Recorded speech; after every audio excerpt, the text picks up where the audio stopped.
Hello everyone! Today, our group will take you on a cinematic journey through the high-stakes world of financial derivatives. We will be analyzing how complex instruments, excessive leverage, poor risk models, and lax governance led to catastrophic financial failures. To do this, we are reviewing three iconic films: The Big Short, Margin Call, and Rogue Trader.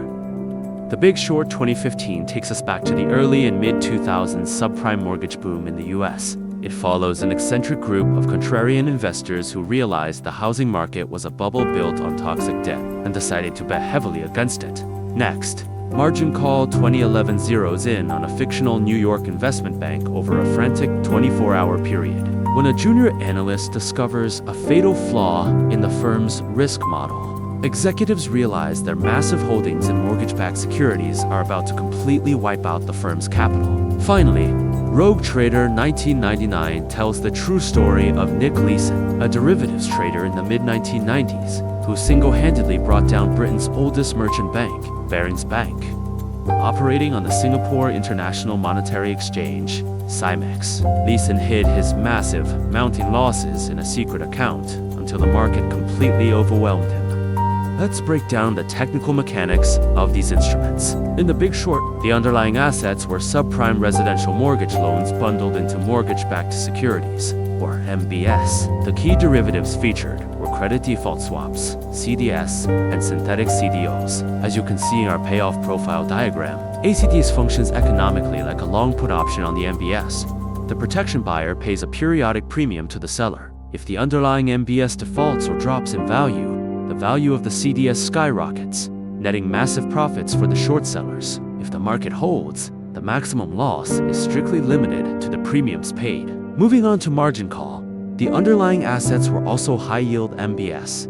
However, the film explicitly highlights the dangers of over-the-counter OTC structured credit exposures. Because these derivatives were non-standardized and privately negotiated, their valuations relied entirely on internal mathematical models, rather than transparent market prices. The bank used daily mark-to-market calculations. When volatility spiked, the model revealed extreme gamma effects, meaning losses were accelerating non-linearly. This, combined with high vega risk, which measures sensitivity to volatility, caused their value at risk via models to completely fail, triggering a desperate fire sale. In Rogue Trader, the underlying asset was the Nikkei 225 index.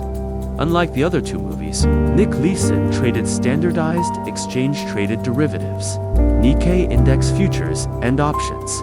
Futures markets operate on a strict margining system. To open a position, you deposit an initial margin. As the positions are marked to market daily, if your account equity drops below the maintenance margin, you receive a margin call demanding immediate funds.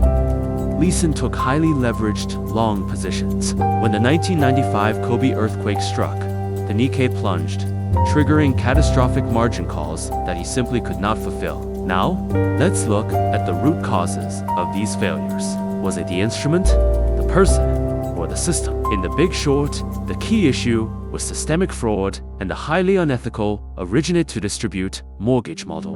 Lenders intentionally lowered credit standards just to feed the securitization machine. The root cause was a combination of human greed, information asymmetry, where subprime debt was masked as AA air-rated assets, and the toxic compounding leverage of synthetic CDOs. In Margin Call, the core issue was model risk and an over-reliance on flawed mathematical frameworks. Specifically, the Gaussian copula. The model assumed home prices would always go up and failed to account for black swan tail risks. But human behavior played an equal role. Management willingly ignored historical volatility warnings for years to chase short-term, highly leveraged profits, creating an ultimate governance failure. For Rogue Trader, the disaster represents a textbook operational risk failure. Barings Bank committed a fatal error by violating the segregation of duties principle. They allowed Nick Leeson to manage both front office trading and back office settlements. This complete lack of transparency allowed him to hide his bleeding losses in the secret 88,888 error account, while top management remained completely oblivious, blindly praising his riskless profits until the bank went bankrupt. So, how could these losses have been prevented using proper derivative-based risk management? For The Big Short, Financial institutions holding vast pools of MBS should have used credit default swaps strictly as a hedging tool, not a speculative casino, by purchasing CDS protection equal to their actual mortgage exposure. The losses on their physical MBS portfolios would have been directly offset by the CDS payouts when defaults rose, to mitigate the counterparty risk of the protection sellers failing. This market required centralized clearinghouses and strict collateral requirements. In margin call, the firm was paralyzed by its illiquid MBS holdings. A viable strategy would have been to short liquid index futures against a broad credit or financial market index early on. While this introduces some basis risk, the gains from the short futures contracts during the market decline would have provided crucial liquidity and diffused the compounding gamma and vega volatility risks without needing a market destabilizing fire sale. For rogue trader, Nick Leeson's aggressive long futures positions had unlimited downside risk. The appropriate risk management strategy would have been to implement a protective put option strategy on the Nikkei 225. By purchasing put options, the bank would establish a firm floor on its losses when the index plummeted. Furthermore, the cash generated from the option's surging value would offset the relentless margin calls from its futures contracts, averting forced liquidation.